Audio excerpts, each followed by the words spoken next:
So what does this new information tell us? Former classmates have said Kohberger was bullied in high school for being overweight. One former classmate telling the Daily Mail, quote, "The whole clique of popular girls made fun of him in school. They were the cheerleaders and the ones that every kid had crushes on." Let's ask Dr. Carole Lieberman, a forensic psychiatrist and expert witness who's been following this case closely, if this brings us any closer to the possible motive. Thanks very much for joining us, Doctor. What do you make of it?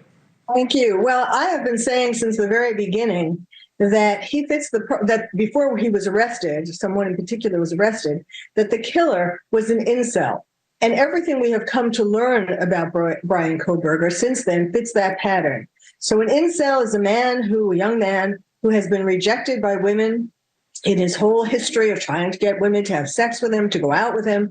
And we have, yes, that article, for example, talks about this one girl, Kim, who he left letters for, love notes and so on, who he kept pestering, and he wouldn't take no, and she kept rejecting him, and all the popular girls were rejecting him and throwing things at him, bullying him, and so on. And so this is indicative, I mean, there are many other things that relate to this that are indicative of his having had this pattern throughout his life of being rejected by women, and not just rejected, like a lot of people get rejected, but incels build up the rage. And they have groups online and so on where they egg each other on.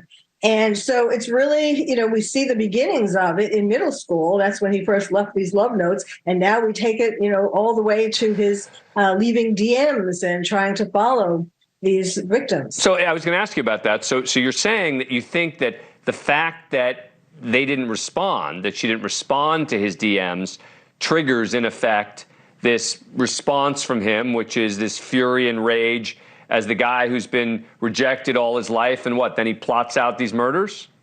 Right. And now to be fair, we don't know whether the person he sent the DMs to actually saw his DMs, but he never got a response. So whether she saw them or not, it was the same rejection to him.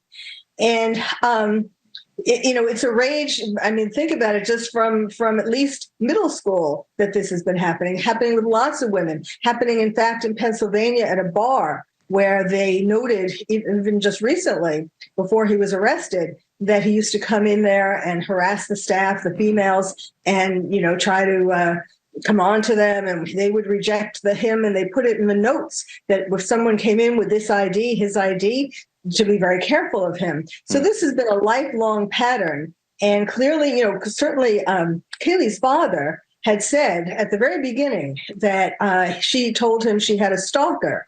And there's a manager of a vape store where her friends told him they walk behind her because she has a stalker. So there's lots of evidence of all three girls, but particularly Kaylee, I believe, having this stalker. Do you think we're getting closer to the point where prosecutors may actually even present a motive? They don't have to, in the context of any possible trial?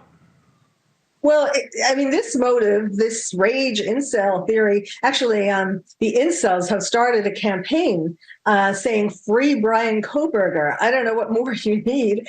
Everything is really fitting together. We have, for example, there's another store, not just the vegan store, but there's a store, the Coug, in Washington near his school, where, in fact, Kaylee was in June celebrating her birthday, right near her school, and the pings started happening in June. That's when her birthday was. All right, we shall continue to follow this. Dr. Carole Lieberman, thank you for coming on the program. Really appreciate it.